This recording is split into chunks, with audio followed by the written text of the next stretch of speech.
আগামী ৩ থেকে ৪ বছরের মধ্যে রেল যোগাযোগে দৃশ্যমান পরিবর্তন আনা হবে বলে জানিয়েছেন রেল প্রতিমন্ত্রী হাবিবুর রশিদ।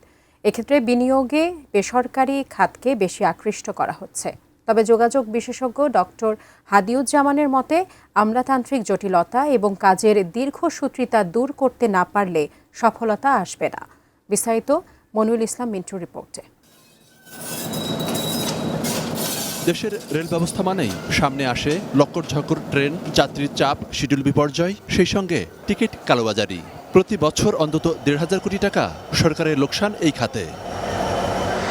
গত সরকারের ১৬ বছরে বড় বড় প্রকল্প নিয়ে প্রায় ১,০০০ কিলোমিটার নতুন রেল লাইন নির্মাণ হলেও যাত্রী সক্ষমতা এবং সেবার মান তেমন বাড়েনি। এমন প্রেক্ষাপটে কি করছে রেলের নতুন কর্তারা? বিস্তীর্ণভাবে রেলকে নিয়ে অনেক চিন্তা ভাবনা আছে।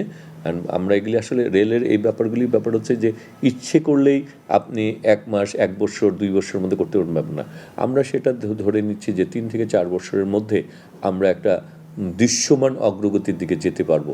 সিদ্ধান্ত আছে যে প্রাথমিকভাবে পঞ্চগড় থেকে একেবারে চিটাগাং পর্যন্ত, আমরা কক্সবাজার পর্যন্ত আমরা চাই এটাকে ব্রডগেজে নিয়ে আসতে, এবং ঢাকা থেকে সিলেট।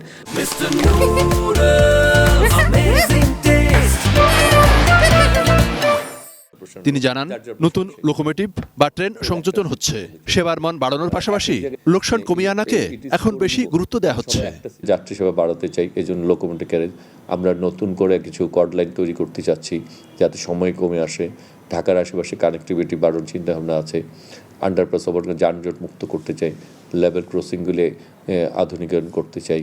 আমরা রেলে ইন্টারনেট সুবিধা বৃদ্ধি করতে চাই। আমাদের রেল স্টেশনে যে যাত্রী সেবা আছে সেটাকে বৃদ্ধি করার জন্য প্রাইভেট সেক্টরকে উৎসাহিত করতে চাই। আবার আমরা লোকোমোটিভ ক্যারেজের ব্যাপারেও আমরা চাচ্ছি প্রাইভেট ইনভেস্টমেন্ট আসুক, যাতে আমাদের রেলটেক অবকাঠামো ব্যবহার করবে কিন্তু ইনভেস্টমেন্ট তারা করবে, যাতে এখানে রেল গভর্নমেন্ট কোনো রকম লোকসানের না হয়। অবশ্য এই যোগাযোগ বিশেষজ্ঞের মতে আগামী ১০ বছরে নতুন রেললাইন নির্মাণে হাত না দিয়ে অন্তত ৩০০ নতুন ইঞ্জিন রেলবহরে যুক্ত হওয়া জরুরি। আমাদের বাংলাদেশে এখন প্রায় ৩,০০০ কিলোমিটার একটা রেলের নেটওয়ার্ক আছে।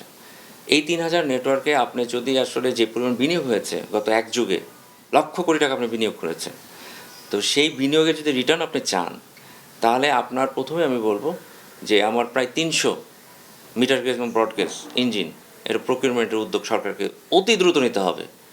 ইঞ্জিন সংকটে আপনি আসলে ট্রেনের সংখ্যা বাড়াতে পারছেন না। Monirul Islam Mintu, ATN news, Dhaka.